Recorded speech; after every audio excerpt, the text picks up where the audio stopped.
Avec les bouteilles d'eau, tout le monde profite. Ouais, c'est sympa, ouais. C'est sympa, comment dirais-je, ce qui est important, c'est qu'il se passe quelque chose, même si on n'est pas suffisamment nombreux. On est souvent dans cette interrogation de savoir comment se fait-il qu'on n'est pas beaucoup plus nombreux, parce qu'on est tous concernés, et qu'aujourd'hui, c'est toujours les mêmes problèmes, dans l'urgence. Et donc ceux qui ne comprennent pas les gilets jaunes, faudrait pas qu'ils les comprennent trop tard, quoi, parce que je ne sais pas s'ils sont impatients d'avoir les vaccins, s'ils sont impatients d'avoir la puce électronique dans la peau, mais c'est pas un avenir prometteur, quoi. Donc je crois qu'on est encore là et on sait pourquoi. En revanche, on commence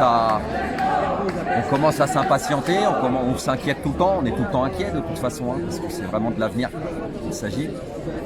Et pas des moindres, parce que c'est les choses les plus essentielles pour notre survie carrément. Hein. Donc, ouais, il y a des hauts et des bas, hein, mais c'est normal. Hein. C'est pour ça qu'à la limite, certains s'expriment, communiquent à sa façon, hein, dans des textes, dans des chansons, ou parfois dans des lives. Et puis ils laissent ces moments où ils sont un peu dans le doute, où ils sont mal. C'est une belle preuve de ce qu'on peut traverser quand on lutte comme ça pour des causes aussi importantes et qu'on ne voit pas les choses aboutir. Même si on ne baisse pas les bras, c'est pas toujours facile pour personne.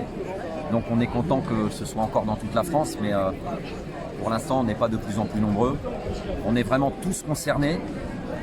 Maintenant, il est certain que quand on se rappelle des discussions qu'on avait ici, en France et ailleurs, mais surtout en France, les gens disaient « mais on est dans un pays libre, on est quand même libre, on est libre ». Là, aujourd'hui, je trouve qu'on nous impose beaucoup de choses et que ces personnes ont perdu un peu le sens des libertés et du fond même de ce qu'ils exprimaient. Donc voilà, on peut se poser plein de questions, on peut s'interroger effectivement de savoir comment on va s'en sortir. Il est tellement légitime que l'on s'en sorte, parce qu'il s'agit vraiment du restant du vivant ici-bas. Donc il y a vraiment urgence. Et aujourd'hui, avec toutes les personnes ici, on essaye de maintenir les braises. On essaye de se faire entendre, pas toujours de la meilleure des façons, parce que bon, il y en a qui sont au bout du rouleau, il y en a qui arrivent ici dans un état certain, hein, c'est pas une majorité, mais voilà. Alors on n'est peut-être pas compris toujours, parce qu'effectivement, il y a des fois où les personnes, quand elles se trouvent dans le désespoir et qu'on ne voit pas le bout, t'as des personnes, certains, pas beaucoup évidemment, qui sont un peu perdus. Nous on les connaît, donc on sait très bien que ça peut arriver. Maintenant on espère vraiment qu'il y ait une prise de conscience, qu'il y ait des choses qui bougent en ce sens, parce que c'est vrai que c'est très inquiétant, hein. Très très inquiétant. Je voudrais pas je voudrais pas plomber le débat ni casser l'ambiance, mais c'est vrai qu'il y a des fois où c'est difficile quand même, hein, pour tous ceux qui luttent. Et donc on remercie tous ceux qui nous soutiennent, on remercie tous ceux qui sont présents, on remercie tous les gens qui s'impliquent surtout, partout.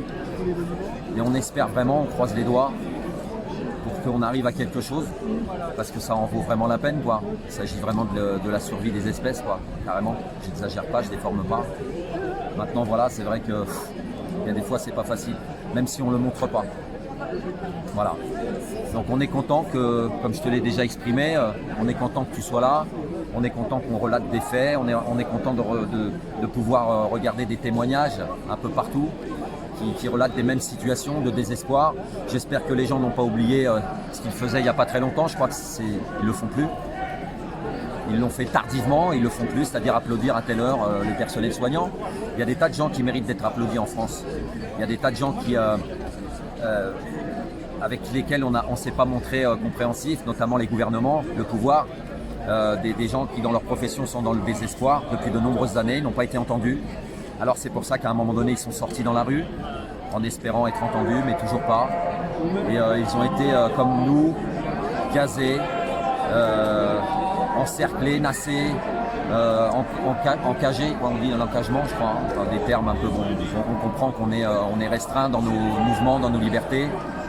Et malgré tout ça, malgré qu'on ait été gazés, malgré qu'on ait été verbalisés, réprimés, violentés, malgré tout ça, avec la crise du corona, les gens sont restés unis malgré tout. Les gens étaient fidèles au poste. malgré qu'on les ait laissés comme ça et qu'on les ait maltraités. Donc c'est admirable. On remercie ces personnes qui font partie de toutes ces professions et qui ont quand même gardé l'union nationale. Parce que c'est vrai que nos dirigeants, les responsables ne méritent pas ça. Nous, on le mérite. On mérite de rester soudés, on mérite de s'accrocher, on mérite d'espérer et surtout on mérite un avenir meilleur. Parce que là aujourd'hui, on peut se poser donc les vraies questions. Et les vraies questions, c'est pas seulement en France, c'est dans le monde entier. On sait que la planète ne peut plus subvenir à nos besoins. C'est quoi le projet? C'est quoi le programme? Le peuple, les gens du peuple, les personnes doivent s'interroger. C'est quoi le programme pour qu'on s'en sorte? C'est quoi? Il y a des défis à relever aujourd'hui. Il faut allier les intelligences et les énergies pour les relever.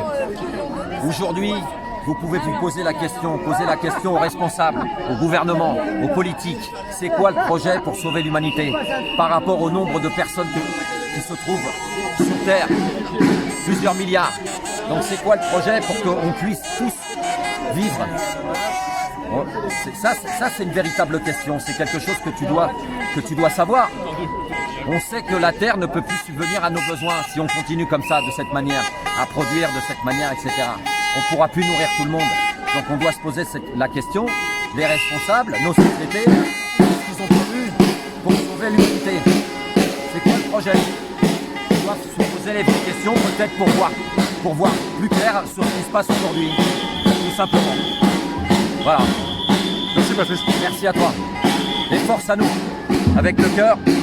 Et pour ceux à qui il reste une âme encore, le cœur et l'âme contre le pouvoir de l'argent qui génère beaucoup trop de souffrance ici-bas.